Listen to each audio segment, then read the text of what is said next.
Hello દોસ્તો, બધાનું સ્વાગત કરું છું બાવાઈન્દી બ્લોગમાં। આજે મારો બ્લોગ રહેશે પૂરો ગુજરાતીમાં, કેમ કે આજે હું આવ્યો છું ભાવનગર સિટીમાં કે એક રેસ્ટોરન્ટનો ફૂડ બ્લોગ બનાવવાનો છે, જેથી કરીને અમારા સબસ્ક્રાઈબરની એક ડિમાન્ડ હતી કે ભાઈ તમે આ રેસ્ટોરન્ટનો એક ફૂડ બ્લોગ બનાવો। તો હું આવ્યો છું સ્કાયવે ગાર્ડન રેસ્ટોરન્ટની અંદર। તો આપણે ભાઈને પૂછી લઈએ, ભાઈ કેવલભાઈને, કે આપણે ગાર્ડન રેસ્ટોરન્ટનું લોકેશન શું છે જે આપણે જણાવશે। ભાઈ લોકેશન અમને જરા કહી દો, જેથી કરીને સબસ્ક્રાઈબરોને વધારે સરળતા રહે। આપણે ટોપ 3 સર્કલ પાસે हाँ हाँ, રિંગ રોડ ઉપર આવેલી છે टॉप હોટલ। 3 सर्कल वाला रिंग रोड पर। હા अच्छा, तो टॉप 3 सर्कल वाला रिंग रोड पर आवे છે સ્કાયવે રેસ્ટોરન્ટ। દોસ્તો અહીંયા એક ડીશ પર પર્સનની 150 રૂપિયામાં અનલિમિટેડ મળે છે। જી હા દોસ્તો, પણ તમે એમ માનતા હશો કે ભાઈ પંજાબી મળે છે, નહીં, ખાલી પંજાબી નહીં, ખાલી ચાઇનીઝ નહીં, ખાલી કાઠિયાવાડી નહીં, પણ આ બધું જ તમને 150 રૂપિયા મતલબ કે 150 રૂપિયામાં અનલિમિટેડ ડીશ મળે છે। તો ચાલો આપણે ચાલીએ અને જોઈએ કે આ બધું કેટલું સરસ મજાનું અહીંયા વ્યવસ્થિત આયોજન કરવામાં આવ્યું છે, અને બહુ સરસ એવું જગ્યા છે વિશાળ। અને અહીંયા તમને કહું છું કે ટાઈમ જણાવી દઉં કે ભાઈ 6, 6:30થી શરૂ કરીને રાત્રે 11 વાગ્યા સુધી જમવાનું મળી રહેતું હોય છે ને ભાઈ, આટલા સુધી મળી જતું હોય ને। હા, અને ઓર્ડર લેવામાં આવે છે બર્થડે પાર્ટીના કે મેરેજ માટેના, ફંક્શન માટે થઈ। ફંક્શન માટે અચ્છા, ફંક્શન માટે બી અહીંયા અવેલેબલ છે। તો ચાલો આપણે જોઈ લઈએ કે ભાઈ કેટલી આજે મેન્યુમાં શું છે, અને જરા ટેસ્ટ પણ કરી લઈએ। ચાલો ટોલભાઈ જઈશ।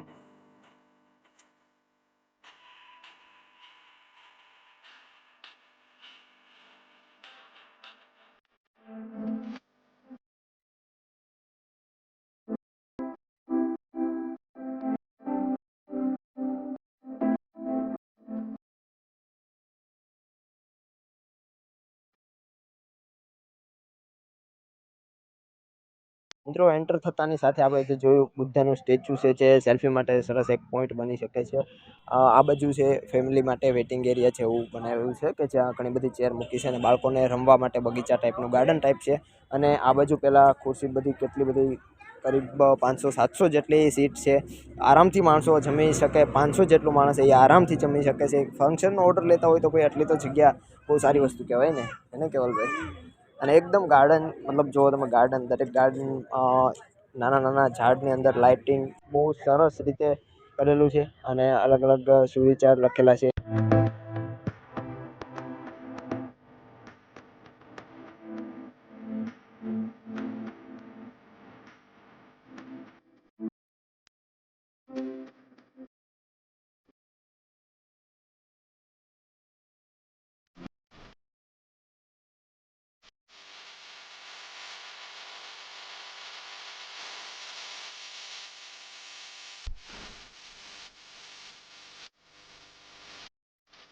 મિત્રો સૌ પ્રથમ અહીંથી ટોકન લેવામાં આવે છે, ત્યારબાદ અહીંયાથી ટોકન લઈને આપણે જમવા જઈશું અને ટેસ્ટ કરશું દરેક વસ્તુનો। તો પહેલાં ટોકન લઈ લઈએ।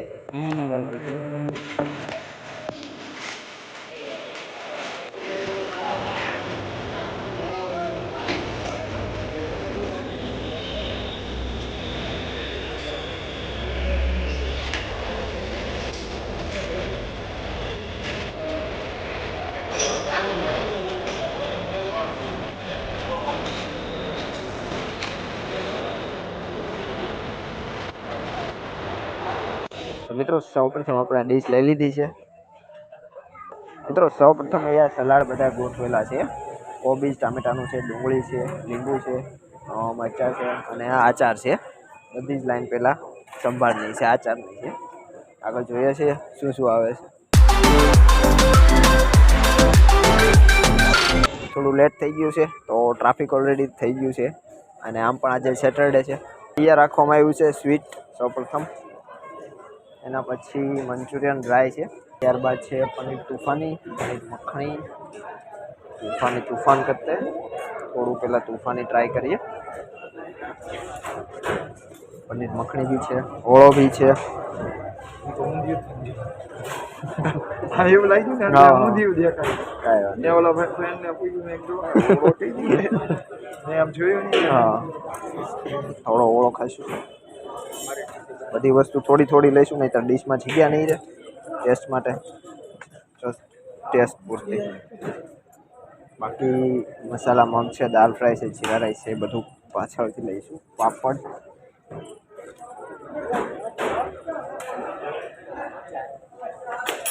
રોટી, બાકી એક રોટલો લઈ લઈએ. મિત્રો અહીંયા ઢોસાનું કાઉન્ટર અલગથી છે, પણ હવે ડીશમાં જગ્યા નથી એટલે પછી ખાઈશું ઢોસા. થોડીક વાર વેઇટ કરાવી દઈએ. મિત્રો આવી ગયા છે ડીશ લઈને ટેબલ ઉપર, અને ડીશ તો પૂરી ભરાઈ ગઈ. હજી તો ઘણી બધી વસ્તુ બાકી છે નહીં? 300 બાકી રહી હા, ગયા. ઢોસો એક બાકી રહી ગયો છે. તો ડીશ ઓલરેડી ભરાઈ ગઈ છે. તો હું તમને જરાક હાઇલાઇટ કરી દઉં કે જો મંચુરિયન આવી ગયું છે, પનીર આવી ગયું છે, બે પનીર મખણી ને પનીર મસાલા બે આવી ગયું, અને ઓળો કાઠિયાવાડીમાં ઓળો આવી ગયો, રોટલો આવી ગયો છે, રોટી આવી ગઈ છે, નાન પણ છે, નાન અમે નથી લીધી, અને જીરા રાઈસ, દાલ ફ્રાય બધું જ આવી ગયું, પાપડ આવી ગયું છે, અને ઘણી વસ્તુ જે બાકી છે, અમુક જે ઢોસો ને વગેરે બાકી રહી ગયું છે, કેમ કે ડીશમાં જગ્યા નહોતી. તો હવે સૌપ્રથમ ટેસ્ટ કરીએ આપણે પનીરથી, બરોબર?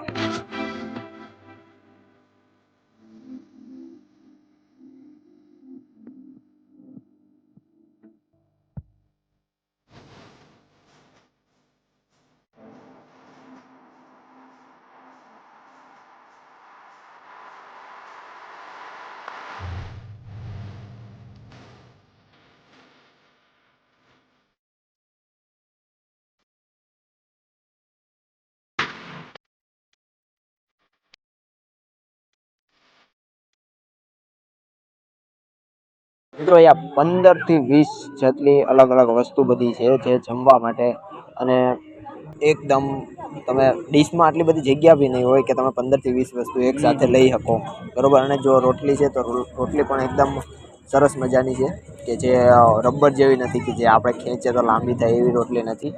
તો ચાલો આપણે પેલા ટેસ્ટ કરીએ પનીરનો. પનીરથી શરૂઆત કરીએ છીએ.